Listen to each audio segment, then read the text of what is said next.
अरे चुप जा भैया। आह। ये चल रही है क्या?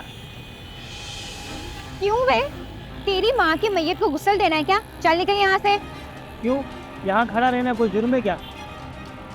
वैसे जहाँ कहोगे छोड़ दूंगा, आओ बैठो।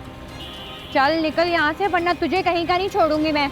अरे मेरी जान, गुस्सा क्यों कर रही हो? मैंने कहा ना छोड़ देता हूँ, आ जाओ बैठो। ओए, मैं कोई धंधे बनने वाली नहीं हूँ। तेरी खोपड़ी में बात नहीं घुसती क्या? चल निकल यहाँ से।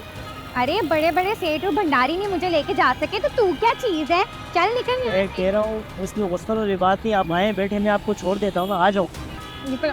चल निकल। चल। फेंका।